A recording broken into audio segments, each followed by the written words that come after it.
Assalamualaikum dan salam sejahtera semua.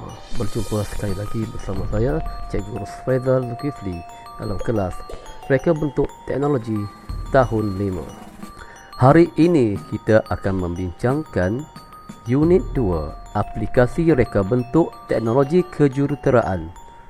Tenaga boleh baharu. Apakah yang anda faham tentang tenaga? Bagaimana tenaga boleh dihasilkan sehingga kita boleh menggunakannya di rumah masing-masing? Apakah maksud tenaga? Tenaga bermaksud keupayaan untuk melakukan kerja. Tanpa tenaga, kerja tidak dapat dilakukan.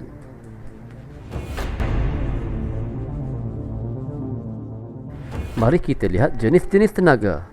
Tenaga boleh terbagi kepada dua. Yang pertama, tenaga tidak boleh dibaharu, dan yang seterusnya, tenaga boleh dibaharu.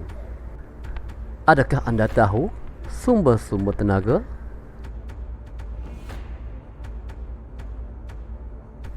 Jom lihat bersama-sama.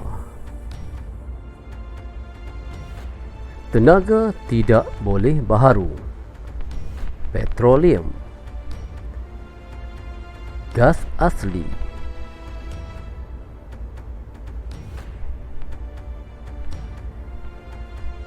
arang batu,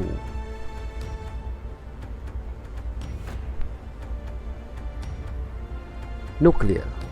Tenaga tidak boleh dibaharui, akan kehabisan, terhad dan tidak boleh dijana semula.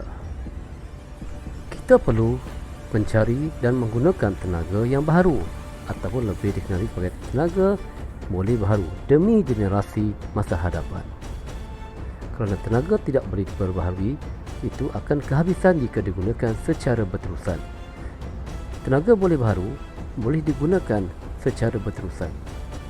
Justru tenaga boleh baharu ini adalah sumber tenaga yang mampu menyelamatkan bumi kita. Jom kita selamatkan bumi kita. Jom kita mengenal tenaga boleh baharu.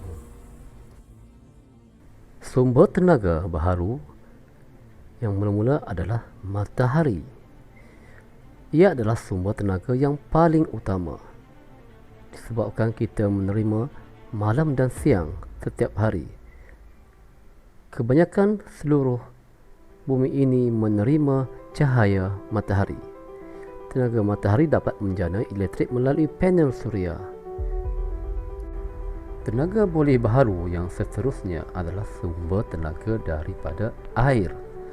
Air merupakan sumber yang banyak di muka bumi ini. Kebanyakan tenaga daripada sumber air menggunakan empangan tenaga hidroelektrik. Air yang mengalir menggerakkan turbin di empangan untuk menjanakan elektrik.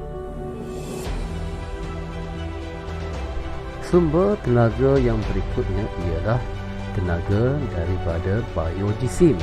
Biogesim merupakan rebutan benda hidup seperti tumbuhan dan najis haiwan. Biogesim ialah bahan daripada tumbuh-tumbuhan atau najis haiwan untuk menghasilkan bahan api dan menjanakan elektrik.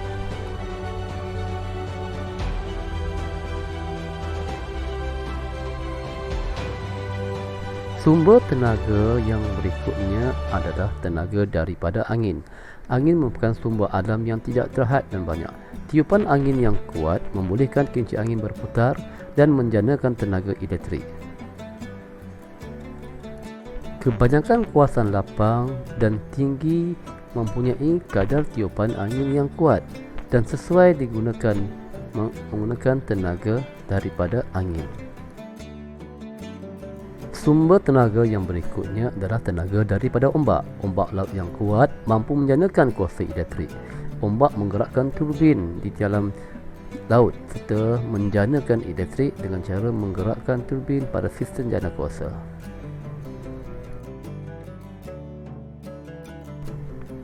Tenaga yang terakhir adalah tenaga daripada geoterma, iaitu tenaga haba yang diperolehi daripada perut bumi. Ia menghasilkan wap atau steam yang akan menggerakkan turbin bagi menjanakan tenaga elektrik. Geoterma merupakan sumber tenaga yang diperoleh daripada haba batuan panas di bawah permukaan bumi untuk menjanakan elektrik.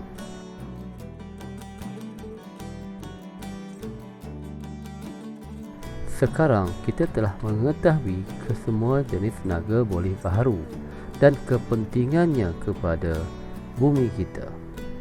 Gunalah tenaga secara berhemah demi kelangsungan bumi dan generasi akan datang.